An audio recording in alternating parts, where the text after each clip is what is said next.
So itong si Simon ay masigasig sa isang bagay at yung Tagalog translation nga po ang magpapakita sa atin kung saan siya masigasig. Ang pagiging masigasig niya ay para sa kanyang bayan, no? Yun po ang pagiging zilot niya. Kung kayo po ay tatawaging zilot, saan kayo masigasig? Anong kasigasigan ang meron ka sa buhay?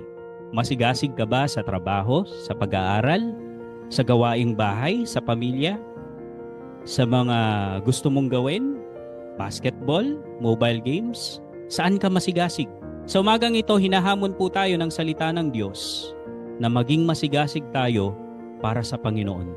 Magandang i-check po natin na yung pagiging masigasig natin or pagiging zealous natin ay tama. Kasi meron pong mga maling paraan ng pagiging zealous. Ang una po ay yung pagiging masigasig mo para sa relihiyon pero hindi para sa Diyos. Sa Revelations chapter 2, makikita nyo po na nirebuke ng Panginoong Jesus ang church dun sa Efeso. Mababasa nyo po napakaganda ng feedback sa kanila. Napakasipag nila, kaya nilang i-identify yung mga false teachers, masipag sila sa mga gawain, pero they have left their first love. Mas pinahalagahan nila itong mga ginagawa nila kesa dun sa pinaglilingkuran nila. Sabi nga nung teacher ko sa CTC, si Kuya Rene, sabi niya, they were busy with the kingdom but not with the king. No, mas nag-focus sila dun sa mga bagay na yon. Si Pablo po, bago niya makilala ang Panginoong Jesus, ano po ang plano, anong mission ni Pablo? Para hulihin yung mga Kristiyano.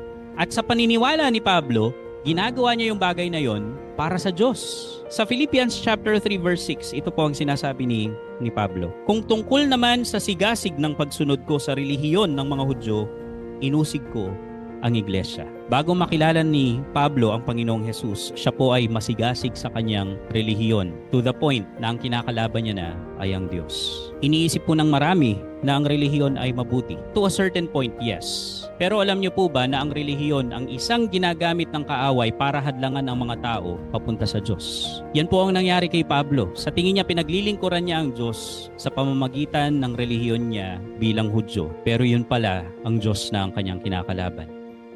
At napakarami pong mga tao na nasa iba't ibang relihiyon. Nataliwas ang paniniwala tungkol sa Panginoong Jesus na meron pang ibang paraan para maligtas. Pero malinaw po ang revelation sa atin ng Diyos sa pamamagitan ni Kristo na walang ibang paraan ng kaligtasan na ibinigay sa silong ng langit, walang ibang pangalan na ibinigay para sa ikaliligtas ng tao liban sa Panginoon. Na wala pong iba. Kung religion lang po ang dapat nating salihan at tatanungin natin ang Panginoong Jesus, siya po ay isang Jewish. Pero hindi po kasi relihiyon ang nakapagliligtas.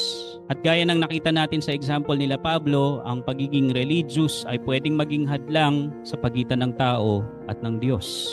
Masyado kang masigasig sa iyong relihiyon to the point na hindi mo na nakikita ang Diyos at ang nakikita mo na lang ay ang iyong relihiyon. Yung mga apostol po nung sila ay kumalat at ipinangaral nila yung mabuting balita, pumapatay po ba sila ng mga tao? Hindi. Actually, sa pangangaral nila, sila pa nga yung gustong patayin ng mga tao na ayaw sumampalataya. Pero ano po ang nangyari nung panahon ng Crusades? Ito po yung isang malungkot na pangyayari sa kasaysayan kung saan nang masakop ng mga Muslim yung Jerusalem, nag-decide ang Roman Catholic Church na mag-launch ng gera para bawiin ulit ang Jerusalem ng mga Kristiyano. Alam niyo po, ito yung nakakalungkot na nangyari.